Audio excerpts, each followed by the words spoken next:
Good morning, students. Welcome in our online classes, Standard 8th.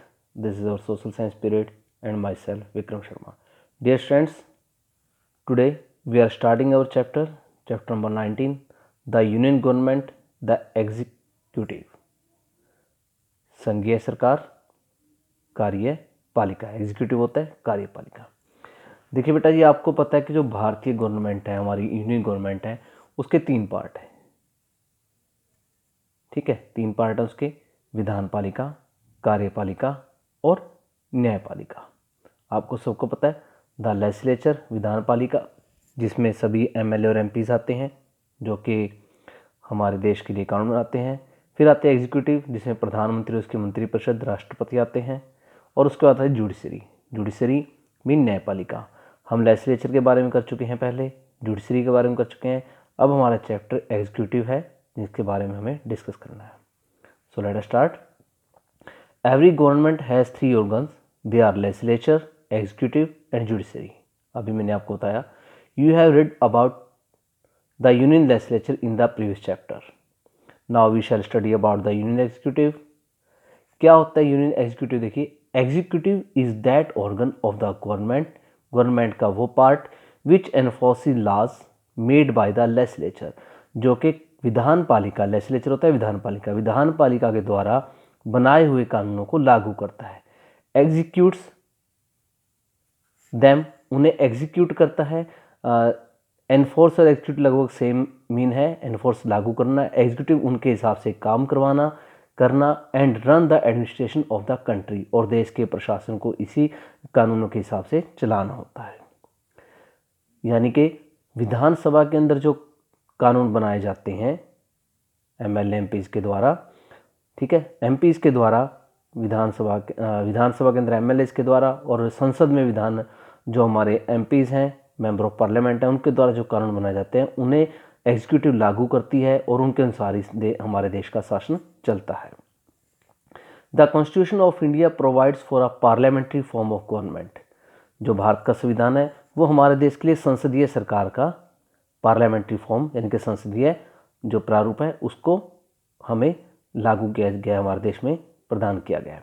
So there are 2 types of executives. इसलिए हमारे देश में 2 प्रकार की एग्जीक्यूटिव है, कार्यपालिका है. नंबर 1 द नॉमिनल एग्जीक्यूटिव, नाम मात्र की कार्यपालिका, एंड द रियल एग्जीक्यूटिव, और वास्तविक कार्यपालिका.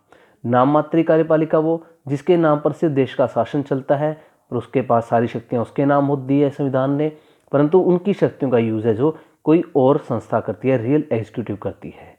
तो ये क्या होता है? Since India is a Republic, Bharat Republic है, गणतंत्र है. The head of the Indian state is an elected president. हमारे देश का जो हेड है वो एक इलेक्टेड व्यक्ति होता है, इसे प्रेसिडेंट कहते हैं. शी और he is wasted with all the executive powers. उसे सभी एग्जीक्यूटिव पावर उसके नाम पर अधिकृत है, उसी को दी गई हैं. But they are all exercised by the union council of ministers headed by the prime minister. परंतु इन सभी जितनी भी ये पावर्स हैं, एग्जीक्यूटिव पावर्स हैं जितनी भी, इन सभी पावर का यूज है जो वो यूनियन काउंसिल यानी कि संघीय परिषद करती है, मिनिस्टर्स मंत्रियों की परिषद करती है, जिसका कि मुखिया प्राइम मिनिस्टर होता है. यानी कि जितनी भी एग्जीक्यूटिव पावर्स हैं वो राष्ट्रपति को प्रदान की गई हैं संविधान के द्वारा, लेकिन उन पावर्स का यूज प्रधानमंत्री और उसकी मंत्रिपरिषद करती है. या हम इसको यूँ कह सकते हैं कि नॉमिनल एग्जीक्यूटिव हमारे राष्ट्रपति होता है और रियल एग्जीक्यूटिव है जो वो प्रधानमंत्री और उसके मंत्रिपरिषद होते हैं. यानी कि हमारे देश के अंदर जितने भी काम होते हैं सरकार के, वो सब राष्ट्रपति के नाम से किए जाते हैं, लेकिन करता कौन है? प्रधानमंत्री, उसकी परिषद करती है. जितने भी कानून बनते हैं, जो भी संबंध बनाए जाते हैं, सभी राष्ट्रपति के नाम से, राष्ट्रपति के साइन होते हैं उन पर. और दूसरी बात मैं आपको बता दूं, इसी को नाममात्र कार्यपालिका राष्ट्रपति को और प्रधानमंत्री और मंत्रिपरिषद को वास्तविक कार्यपालिका कहा गया है. और जितने भी राष्ट्रपति है वो सारे प्रधानमंत्री और मंत्रिपरिषद के सलाह से ही कार्य करते हैं. देयरफॉर, देखिए जो मैं बता रहा हूँ आपको, therefore the real executive is the prime minister and the council of ministers, whereas the president the nominal executive, because she is bound act on the advice of the council of ministers, क्योंकि वो council of ministers मंत्रिपरिषद की सलाह पर कार्य करने के लिए बाउंड है. The president does not wish to accept any advice she he may send it back to the council of ministers for reconsideration. देखो, ये जरूरी नहीं है कि जो प्रधानमंत्री मंत्रिपरिषद को सलाह दें राष्ट्रपति से मानने का, राष्ट्रपति उस चीज़ को, उस सलाह को दोबारा से वापस भेज सकता है, उस बात को कि नहीं आप इस पर दोबारा विचार विमर्श कीजिए। कार्यपालिका के पास, जो हमारी प्रधानमंत्री मंत्रिपरिषद है, उनके पास दोबारा से भेज सकता है उस सलाह को कि मुझे आपकी बात समझ में नहीं आ रही, ये बात क्लियर नहीं है, आप इसको इस तरह से नहीं, ऐसे विचार कीजिए। इनके विचार करने के लिए दोबारा भेज सकता है।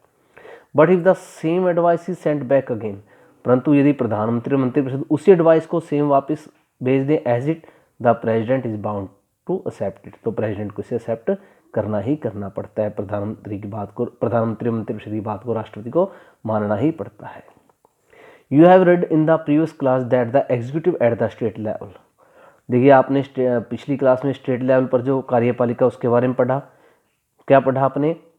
कंप्राइजेज ऑफ द गवर्नर, जिसमें गवर्नर होता है, chief minister and the council of ministers, chief minister होता है और काउंसिल ऑफ मिनिस्टर्स होती है।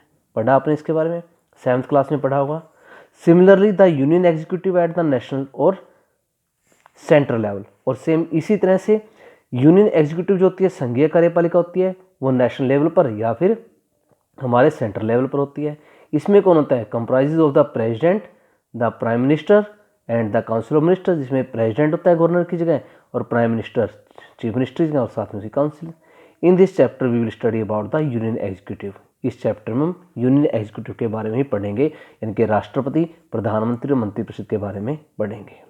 देखिए, the president of India is called head of the state. जो प्रेसिडेंट होता है उसे हेड ऑफ द स्टेट कहा जाता है। Whereas the prime minister is called the head of the government, और प्राइम मिनिस्टर को हेड ऑफ द गवर्नमेंट कहा जाता है। ध्यान रखिएगा, प्रेसिडेंट को हेड ऑफ द गवर्नमेंट नहीं कह सकते और प्राइम मिनिस्टर को हेड ऑफ द स्टेट नहीं कहा जाता, दोनों अलग अलग हैं। So students, read this chapter till here. Okay, आगे हम नेक्स्ट वीडियो में करेंगे।